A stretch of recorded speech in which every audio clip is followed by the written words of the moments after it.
More than 10% of the U.S. population has diabetes. That's nearly 40 million people, and not all of them are diagnosed. That's according to the CDC. And with Thanksgiving right around the corner, we want to know what foods to avoid at the dinner table to manage and treat the disease, and that is today's Health Watch. So joining us now is Dr. Scott Joyce. Good to see you. Likewise. Thanks for coming on. All right, so first, explain the difference between type 1 and type 2 diabetes. Okay, type 1 diabetes is where your immune system attacks your pancreas and the cells that secrete insulin. So it's really an autoimmune disorder. Type 2 diabetes is related to two things. Body doesn't make enough insulin, and your body doesn't respond to insulin as well. So sugar remains in your bloodstream. It doesn't get into your cells.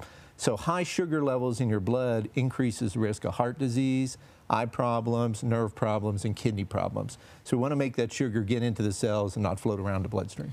Doctor, of course, Thanksgiving is all about spending time with loved ones around a shared meal, but how can those with diabetes enjoy the comfort foods while trying to stay healthy? Yeah, great question.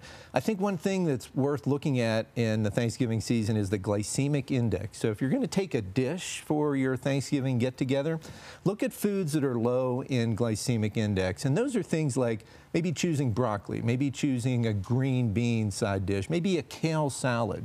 Those are things that are low glycemic index. You want to kind of avoid white potatoes, and you really want to avoid taking that extra slice or two of bread at the dinner table, because that can really shoot up your sugars. You talk about food you want to avoid. What are some of the risks with those diagnosed with diabetes and what they should look out for during the holidays? Yeah, one of the biggest risk factors for patients with diabetes, particularly women with diabetes, is heart disease. Women with diabetes are 4 times more likely to have heart disease than women that don't. So any symptom of shortness of breath, increasing fatigue, sweating, obviously chest pain or arm pain is very important to do.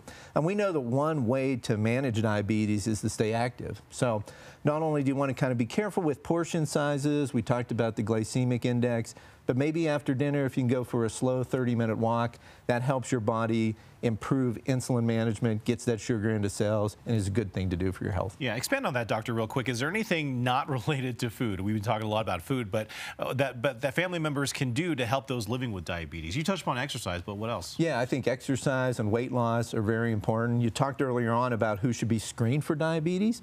So any patient 35 to 70 years of age who's overweight or obese, and that's a body mass index of 25 or higher, should be screened with a glucose level every 3 years.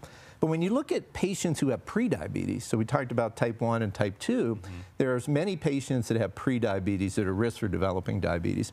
We have shown in studies that just losing 7% of body weight, and if you look at a 200-pound patient, that's 14 pounds over 3 years, and exercising 150 minutes a week, 30 minutes 5 times a week, can reduce your risk of developing diabetes 60%. All good information. Yeah, absolutely. Doctor, thank you. You could watch this interview and all of our health interviews on our website, cbscolorado.com.